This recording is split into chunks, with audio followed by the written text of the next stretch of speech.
నమస్కారం, Jyotiba TV news కి స్వాగతం. హెడ్లైన్ చూద్దాం.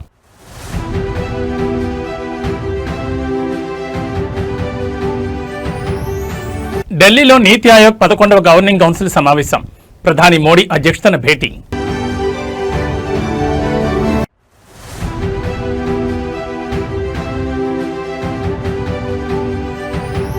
జాతీయ వేదికపై చంద్రబాబు నాయుడు ప్రసంగం. ఎన్డీఏ భేటీలో మోడీ నాయకత్వానికి జైకొట్టిన టీడీపీ.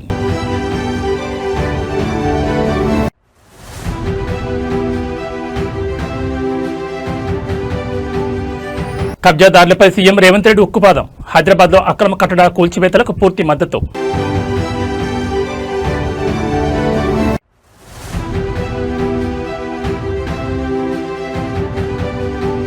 విశాఖ స్టీల్ ప్లాంట్ దుర్ఘటనపై వైఎస్ జగన్మోహన్ రెడ్డి సంచలన ఉల్లేఖనం. మా ప్రభుత్వం వచ్చిన నెల రోజుల్లోనే బాధిత కుటుంబాలకు ₹1 కోటి ఇస్తామంటూ ప్రకటన. ఇక డీటెయిల్స్ చూస్తే దేశానికి ప్రత్యామ్నాయం లేదు అనే భ్రమలను ఛేదించిన చరిత్ర తెలుగుదేశం పార్టీదని, నేడు దేశాభివృద్ధిలో అదే టీడీపీ కీలక భూమిక పోషిస్తోందని ఎన్డీఏ కూటమి వేదిక మరోసారి రుజువైంది. న్యూఢిల్లీలో జరిగిన ఎన్డీఏ పక్షాల కీలక సమావేశంలో ఆంధ్రప్రదేశ్ ముఖ్యమంత్రి చంద్రబాబు నాయుడు చేసిన ప్రసంగం జాతీయ రాజకీయాల్లో హాట్ టాపిక్ గా మారింది. ఒకప్పుడు నెహ్రూ తర్వాత ఎవరు, ఇందిరా, రాజీవ్ తర్వాత ఎవరు అంటూ దేశ భవిష్యత్ ఒకే కుటుంబానికి పరిమితమనే భ్రమ కల్పించారని, కానీ ప్రజాస్వామ్యంలో నాయకత్వం అంటే వారసత్వం కాదు, కేవలం సామర్థ్యమేనని నిరూపించడంలో టీడీపీ ఎప్పుడు ముందుంటుందని చంద్రబాబు స్పష్టం చేశారు. ప్రధాని నరేంద్ర మోడీ నాయకత్వంపై ఎన్డీఏ భాగస్వామ్య పక్షాలకున్న అచంచలమైన విశ్వాసాన్ని ముఖ్యమంత్రి చంద్రబాబు తన ప్రసంగం ద్వారా ప్రపంచానికి చాటి చెప్పారు. మోడీ నేషన్ ఫస్ట్ సిద్ధాంతం వల్లే ప్రపంచ వేదికపై భారత గౌరవం అమాంతం పెరిగిందని ఆయన కొనియాడారు. 2047 నాటికి వికసిత్ భారత్ సాధించాలనే ప్రధాని మోడీ బృహత్తర లక్ష్యానికి తెలుగుదేశం పార్టీ, ఆంధ్రప్రదేశ్ రాష్ట్రం పూర్తి భాగస్వాములుగా నిలుస్తాయని చంద్రబాబు ప్రకటించారు. ఈ ప్రసంగం కేవలం ఒక వ్యక్తిని ప్రశంసించడం కాదని, భారతదేశం ఆత్మవిశ్వాసంతో ముందుకు సాగుతున్న దిశకు ఇది అద్దం పడుతుందని రాజకీయ విశ్లేషకులు భావిస్తున్నారు. ఆంధ్రప్రదేశ్ అభివృద్ధి, భారత పురోగతి, ప్రజల ఆకాంక్షలు ఇవే కేంద్ర బిందువుగా కూటమి రాజకీయం సాగుతుందని చంద్రబాబు స్పష్టం చేశారు. నరేంద్ర మోడీ పట్ల చంద్రబాబు వ్యక్తపరిచిన ఈ గట్టి నమ్మకం అటు కేంద్రంలో స్థిరమైన పరిపాలనకు, ఇటు ఆంధ్రప్రదేశ్ పునర్నిర్మాణానికి ఒక బలమైన పునాదిగా మారబోతోంది. దేశ ప్రగతిలో తెలుగు జాతి పాత్రను చంద్రబాబు జాతీయ వేదికపై సగర్వంగా చాటి చెప్పారు. It is great honor to table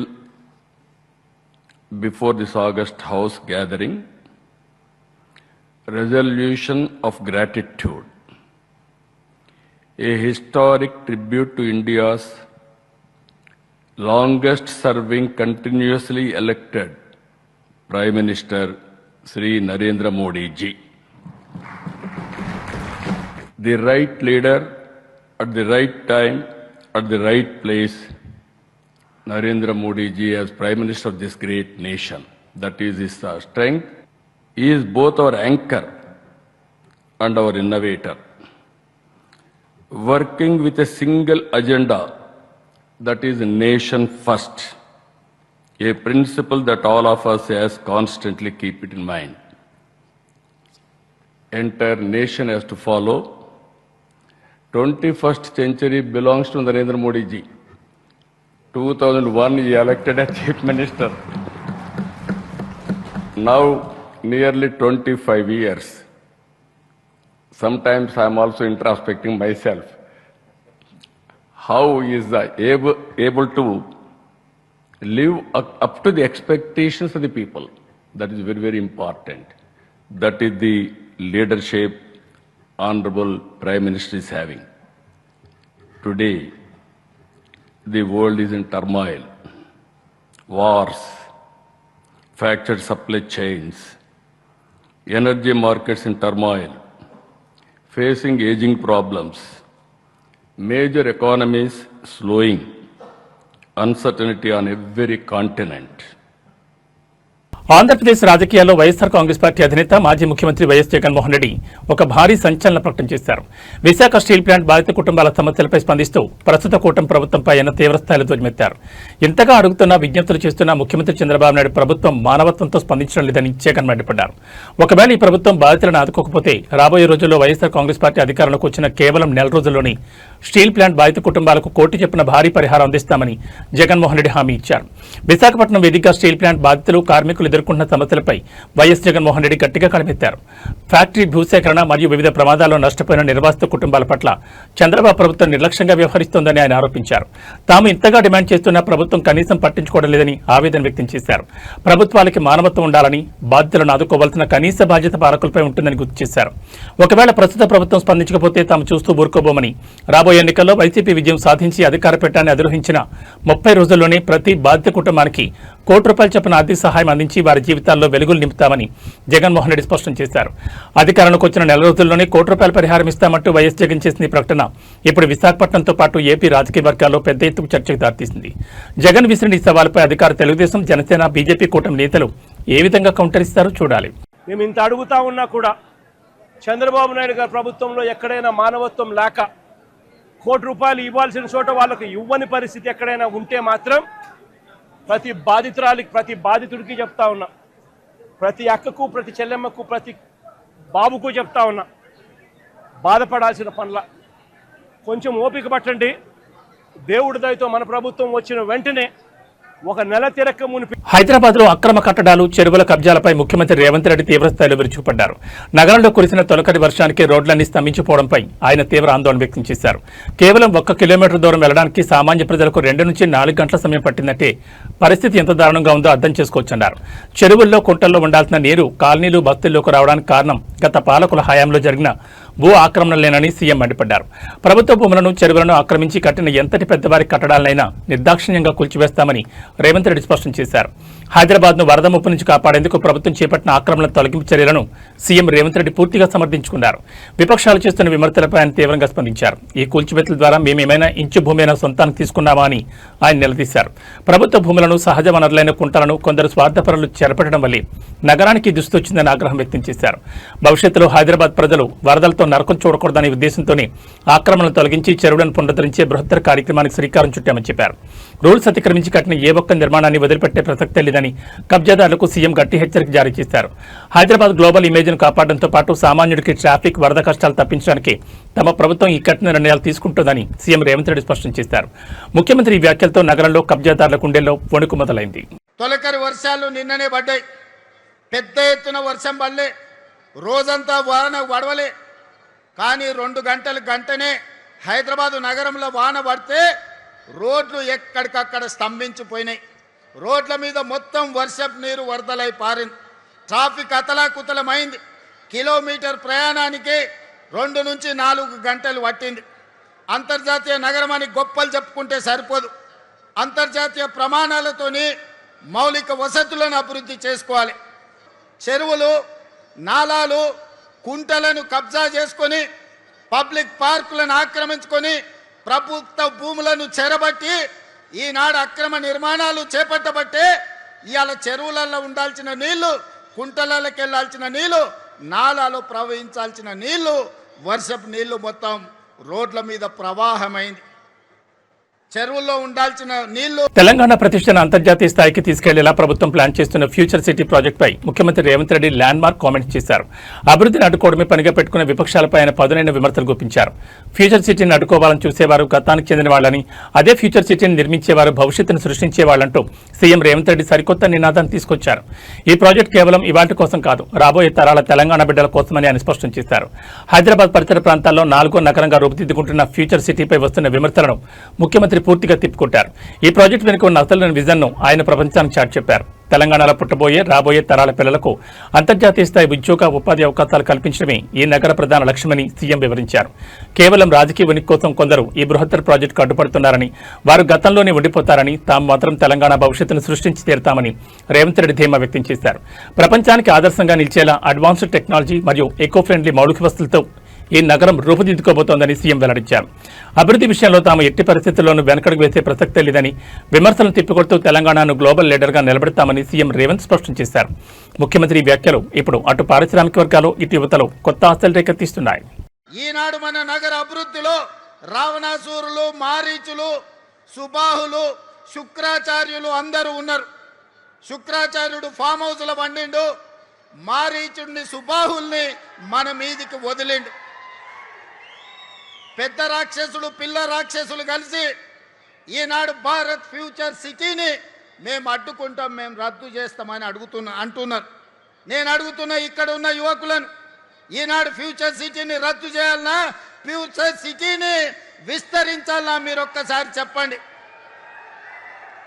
Eenadu future city మన ఫ్యూచర్కే కాదు, మన పిల్లలు వాళ్ళ పిల్లలు భవిష్యత్ తరాలకు గొప్ప ఫ్యూచర్ను అందించడమే కాదు, భారతదేశానికే కాదు ప్రపంచానికి ఒక దిక్సూచిగా ఒక గొప్ప నగరంగా తీర్చిదిద్దాలి అని ఈనాడు మన ప్రభుత్వం దేశ రాజధాని న్యూఢిల్లీ వేదికగా వికసిత్ భారత్ సాధనల ఏకైక లక్ష్యంగా నీతి ఆయోగ్ 11వ గవర్నింగ్ కౌన్సిల్ సమావేశం అత్యంత ప్రతిష్టాత్మకంగా ప్రారంభమైంది.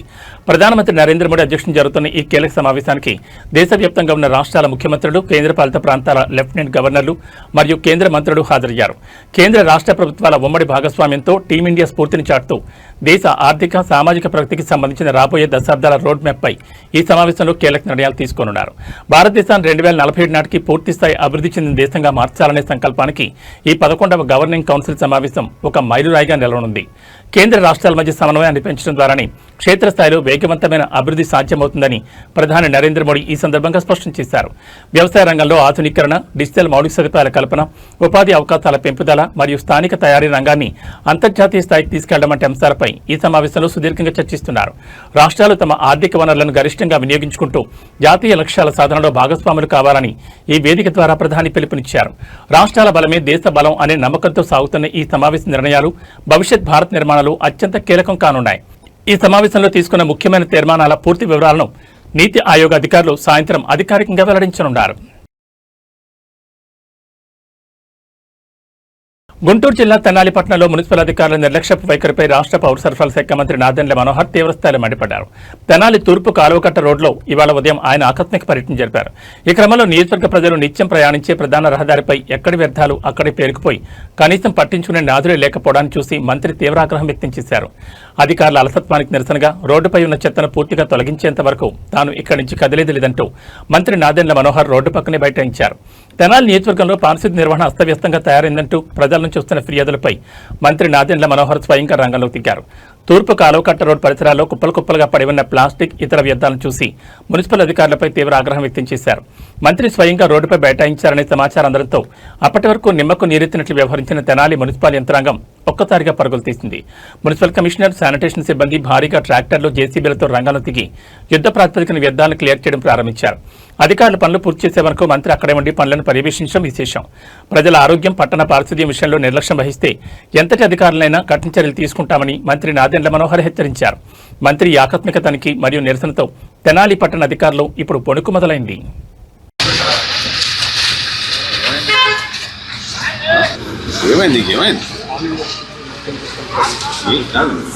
నీకు ఒక బాధ్యత ఉంది. ఏం చేశారు మీరు? 48 గంటల తర్వాత మళ్ళీ నేను వస్తే సేమ్ అదే పరిస్థితి. పట్టించుకోరా అసలు? అవన్నీ ఎందుకు లిఫ్ట్ చేయలేదు? అది టెండర్ పిలుస్తాను, ఇంజనీరింగ్ సెక్షన్ వాళ్ళు దేని టెండర్ పిలుస్తారు? లిఫ్ట్ చేయండి టెండర్ పిలుస్తారా? మాట్లాడాను సార్. ఎవరు చెప్పేది టెండర్ పిలవాలని దాన్ని లిఫ్ట్ చేయడానికి? మన ఓన్ రిసోర్సెస్ తోటి మన ట్రాక్టర్లు, మన జేసీబీతో మనం లిఫ్ట్ చేస్తుంటారు. దాని టెండర్ ఏంటి? దానికి ఎట్లా? ఎక్కడైనా విన్నావా? ఇది మన ట్రాక్టర్, మన జేసీబీ మనం లిఫ్ట్ చేస్తుంది. దానికి టెండర్ ఏంటి? మధ్యాహ్నం కాదు, ఇప్పుడు కావాలి నాకు. ఇక్కడే కూర్చుంటాను. ఉత్తరాంధ్ర ముఖ చిత్రాన్ని మార్చేసేలా ప్రతిష్టాత్మకంగా నిర్మాణమవుతున్న అల్లూరు సీతారామరాజు నూతన విశాఖ అంతర్జాతీయ విమానాశ్రయం పనులు దాదాపు చివరి దశకు చేరుకున్నాయి. అయితే విమానాశ్రయం రన్వే, టెర్మినల్ బిల్డింగ్ పనులు చకచకా పూర్తవుతున్న ప్రయాణికులు అక్కడికి చేరుకునేందుకు అవసరమైన రోడ్, మెట్రో కనెక్టివిటీ విషయంలో మాత్రం రాష్ట్ర ప్రభుత్వం ఘోరంగా విఫలమైందనే విమర్శలు వినిపిస్తున్నాయి. కేంద్ర రాష్ట్రాల అధికారంలో ఉన్న డబుల్ ఇంజన్ కూటమి ప్రభుత్వం ఎయిర్పోర్టుకు సంబంధించిన కనెక్టివిటీ పనులను గాలి కుదిరేసిందంటూ విపక్షాలు మరియు స్థానికులు మండిపడుతున్నారు. భోగాపురం అంతర్జాతీయ విమానాశ్రయం నుంచి విమాన సర్వీసులు ప్రారంభించడానికి గడువు సమీపిస్తోంది. రన్వే పనులు, టెక్నికల్ ఇన్స్టాలేషన్లు దాదాపు పూర్తి కావచ్చాయి. కానీ విశాఖపట్నం నగరం నుంచి సుమారు 40 కిలోమీటర్ల దూరంలో ఉన్న ఈ విమానాశ్రయానికి ప్రయాణికులు ఎలా చేరుకుంటారనేది ఇప్పుడు $1 మిలియన్ ప్రశ్నగా మారింది. గతంలో ప్రతిపాదించిన విశాఖ మెట్రో రైల్ ప్రాజెక్టు పనులు అంగుళం కూడా ముందు కాపాడలేదు. అటు ఎయిర్పోర్టుకు సులభంగా చేరుకోవడానికి ప్లాన్ చేసిన iconic beach road corridor project కానీ ట్రాఫిక్ ఇబ్బందులు లేకుండా నిర్మించాల్సిన ఫ్లైఓవర్ల పనులు కానీ కనీసం టెండర్ల దశను కూడా దాటలేదు. కేంద్రం నుంచి వేల కోట్ల నిధులు తెస్తామని చెప్పిన కూటమి ప్రభుత్వం ఈ మౌలిక వస్తువుల కల్పనలో చేతులెత్తేయడం పట్ల తీవ్ర అసంతృప్తి వ్యక్తమవుతోంది. కేవలం ఎయిర్పోర్ట్ లోపల రన్వే నిర్మిస్తే సరిపోదని ప్రయాణికులకు నగరంతో వేగవంతమైన రవాణా వస్తువులు కల్పించడంలో డబుల్ ఇంజన్ ప్రభుత్వం తక్షణమే స్పందించాలని ఉత్తరాంధ్ర మేధావులు డిమాండ్ చేస్తున్నారు. లేని పక్షంలో విమానాశ్రయం అందుబాటులోకి వచ్చినా కనెక్టివిటీ లేక అది ప్రయాణికులకు పెద్ద భారంగా మారే ప్రమాదం ఉంది. హైదరాబాద్ దిల్సుఖ్ నగర్ చౌరస్తా వేదికగా నిరుద్యోగ యువత ఉవ్వెత్తున నిరసన దిగింది. రాష్ట్రంలో పోలీసు ఉద్యోగాల భర్తీ సంఖ్యను భారీగా పెంచాలంటూ వందలాది మంది అభ్యర్థులు రోడ్డుపై బైఠాయించి ప్రభుత్వానికి వ్యతిరేకంగా నినాదాలు చేశారు. ప్రస్తుతం ప్రతిపాదించిన 5,000 పోలీసు ఉద్యోగాల నోటిఫికేషన్ను ఏకంగా 20,000కు పెంచాలన్నదే తమ ప్రధాన డిమాండ్ అని నిరుద్యోగులు స్పష్టం చేస్తున్నారు. ఈ నిరసనతో దిల్సుఖ్ నగర్ ప్రధాన రహదారిపై వాహనాలు కిలోమీటర్ల మేర నిలిచిపోయాయి. తెలంగాణలో పోలీసు కానిస్టేబుల్, ఎస్ఐ ఉద్యోగాల కోసం లక్షలాది మంది నిరుద్యోగులు ఏళ్ల తరబడి కోచింగ్ సెంటర్లో మగ్గుతున్నారు. అయితే ప్రభుత్వం కేవలం 5,000 పోస్టులతోనే సరిపెట్టాలని చూడడంపై అభ్యర్థులు తీవ్ర ఆగ్రహం వ్యక్తం చేస్తున్నారు. ఇవాళ ఉదయం దిల్సుఖ్ నగర్ వెంకటాద్రి థియేటర్ సమీపంలో ప్లకార్డులతో గుమిగూడిన నిరుద్యోగులు పోస్టుల సంఖ్యను కనీసం 20,000కు పెంచాలని డిమాండ్ చేస్తూ రాస్తారోకోకు దిగారు. రంగంలో దిగిన పోలీసులు నిరసనకారులను నచ్చజెప్పే ప్రయత్నం చేసినా వినకపోవడంతో అభ్యర్థులను బలవంతంగా ఇచ్చుకుంటూ వెళ్లి పోలీసు వాహనాలకు ఎక్కించారు. పలువురు విద్యార్థి నేతలను ముందస్తుగా అదుపులో తీసుకుని పోలీస్ స్టేషన్ తరలించారు. నోటిఫికేషన్లలో పోస్టుల సంఖ్య పెంచే వరకు తమ ఆందోళన ఆపేది లేదని, అవసరమైతే ప్రగతి భవన్, అసెంబ్లీ ముట్టడి కూడా వెనకాడబోమని నిరుద్యోగ జేఏసీ హెచ్చరించింది.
హైదరాబాద్ మహానగరంలోని ఐటీ హబ్ను కుదిపేస్తున్న డ్రగ్స్, గంజాయి దందాపై ప్రత్యేక నిఘా విభాగం ఈగల్ ఫోర్స్ ఉక్కుపాదం మోపింది. ఐటీ కారిడార్లో నానక్రామగూడ కేంద్రంగా సాగుతున్న భారీ గంజాయి అడ్డాపై అధికారులు ఇవాళ ఆకస్మిక మెరుపుదాడి నిర్వహించారు. ఈ సోదాల్లో గంజాయి కొనుగోలు చేస్తూ ఏకంగా 50 మంది ఐటీ ఉద్యోగుల అధికారులకు రెడ్ హ్యాండెడ్గా పట్టుబడడం తీవ్ర కలకలం రేపుతోంది. అయితే అధికారుల ఎంట్రీపై ముందస్తు సమాచారం అందడంతో ఈ నెట్వర్క్ నడుపుతున్న ప్రధాని king pin lady drug don Neetubhai అక్కడి నుంచి పరారైంది. గతంలో పలు డ్రగ్స్ కేసుల్లో చిక్కి పీడీ యాక్ట్ ఎదుర్కొని జైలు నుంచి విడుదలైన నీతూభాయ్ దూల్పేట్ నుండి మక్కా మార్చి ఐటీ కోర్ ఏరియా అయిన నానక్రామగూడలో అడ్డాపెట్టింది. ఎవరికీ అనుమానం రాకుండా ఒక సాధారణ కిరాణా దుకాణం ముసుగులో సాఫ్ట్వేర్ ఉద్యోగులు, విద్యార్థులకు గంజాయి విక్రయించడం ప్రారంభించింది. కేవలం గంజాయి అమ్మకాల ద్వారానే ఈమె రోజుకు 5 లక్షల నుంచి 10 లక్షల వరకు సంపాదిస్తున్నట్లు ఏకల్ అధికారులు గుర్తించారు. ఇవాళ ఉదయం ఆమె నివాసం వద్ద గంజాయి కోసం కస్టమర్లు క్యూ కట్టిన సమయంలో ఈగల్ ఫోర్స్ ఒక్కసారిగా దాడి చేసింది. కేవలం గంట వ్యవధిలోనే డ్రగ్స్ కొనుగోలు చేస్తున్న 50 మంది ఐటీ ఉద్యోగులను అదుపులోకి తీసుకుని విచారిస్తున్నారు. ప్రస్తుతం పరారిలో ఉన్న గంజాయి క్వీన్ నీతూభాయ్ కోసం ఈగల్ ఫోర్స్ అధికారులు నానక్రామగూడలోనే మక్కా వేసి ప్రత్యేక బృందాలతో గాలింపు ముమ్మరం చేశారు. ఐటీ కార్డర్లో అమ్ముకున్న పూర్తి కస్టమర్ లిస్ట్ మరియు డిజిటల్ నెట్వర్క్ ను ఛేదించే పనిలో పడ్డారు. See, I am a software employee. I come from Bangalore. I work for partner. Like this is the first time I have never been to Hyderabad. For the past 5 to 10 years, I am not been to Hyderabad. So for the past 5 to 10 years, I have never been.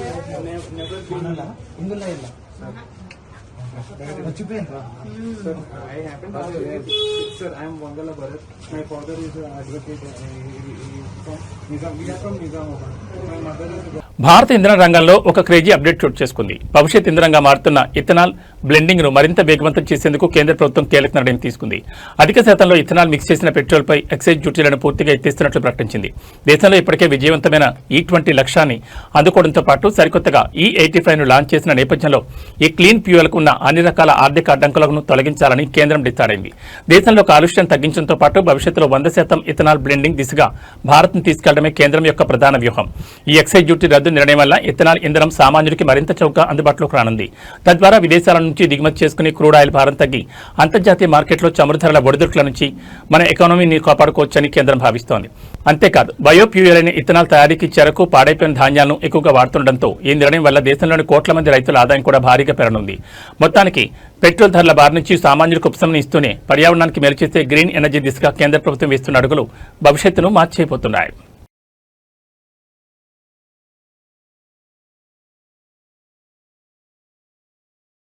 పచ్చడి ప్రియులకు శుభవార్త. గత కొద్ది కాలంగా సామాన్యుడికి అందనం తెత్తుకు చేరిన బంగారం ధరలు ఒక్కసారిగా కుప్పకూలాయి. అంతర్జాతీయ మార్కెట్ ఒడిదుడుకుల ప్రభావంతో హైదరాబాద్ బులియన్ మార్కెట్లో ఇవాళ మేలిమి బంగారం ధర భారీగా క్షీణించింది.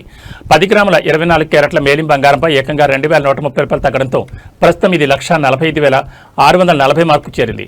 కేవలం 2 రోజుల వ్యవధిలోనే పచ్చడి ఏకంగా 7,520 రూపాయల మేర పతనం కావడం మార్కెట్ వర్గాలను ఆశ్చర్యపరుస్తోంది. అంతర్జాతీయంగా డాలర్ ఇండెక్స్ మరియు గ్లోబల్ మార్కెట్లలో చోటు చేసుకున్న పరిణామాల వల్లే పచ్చడి ధరలు ఈ స్థాయిలో వెనక్కి తగ్గుతున్నట్లు నిపుణులు విశ్లేషిస్తున్నారు.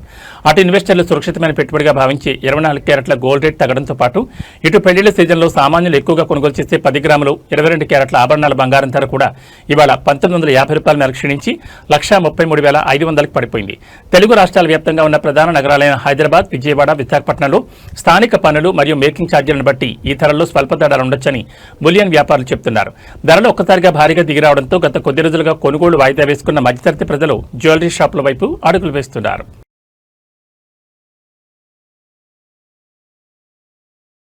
తెలుగు రాష్ట్రాల ప్రజలకు వాతావరణ శాఖ అత్యంత కీలకమైన హెచ్చరిక జారీ చేసింది. ముఖ్యంగా హైదరాబాద్ నగరవాసులకు ఒక బిగ్ అలర్ట్. ఇవాళ అర్ధరాత్రి 12 గంటల తర్వాత నగరంలో ఉరుములు మెరుపులతో కూడిన భారీ నుంచి అతి భారీ వర్షం కురిసే అవకాశం ఉందని అధికారులు వెల్లడించారు. ఐటీ కారిడార్తో పాటు ప్రధాన సెక్టార్ల ప్రజలు అప్రమత్తంగా ఉండాలని స్పష్టం చేశారు. అటు ఆంధ్రప్రదేశ్లోని విజయవాడను ఇప్పటికే వర్షం ముంచెత్తింది. అక్కడ రికార్డు స్థాయిలో 10.2 సెంటీమీటర్ల వర్షపాతం నమోదు కావడంతో కృష్ణా జిల్లా చలమేమైంది. ముందుగా భాగ్యనగరం విషయానికి వస్తే వాతావరణ శాఖ తాజా బులెటిన్ ప్రకారం అర్ధరాత్రి దాటిన తర్వాత నగరంలోని గచ్చిబౌలి, పటాన్చెరు, కూకట్పల్లి, మియాపూర్, మణికొండ తదితర ప్రాంతాల్లో క్లౌడ్ బరస్ట్ తరహాలో భారీ వర్షాలు పడే ఛాన్స్ ఉంది. అత్యవసర పరిస్థితులు మినహా రాత్రి సమయంలో ఎవరూ ఇళ్ల నుంచి బయటకు రావద్దని మున్సిపల్ అధికారులు సూచిస్తున్నారు. ఇక అటు ఏపీలో విజయవాడ నగరం వాన దెబ్బకు విలవిల్లాడుతోంది. నిన్న రాత్రి నుంచి కురిసిన కొండపోత వానకు ఎన్నికేపాడు నేషనల్ హైవే పూర్తిగా జలమయమైంది. మోకాళ్ల లోతు నీరు చేరడంతో వాహనదారులు నరకం చూశారు. ఇటు గుడివాడ ఆర్టీసీ బస్టాండ్ ప్రాంగణం కూడా పూర్తిగా నీట మునిగి చెరువును తలపిస్తోంది.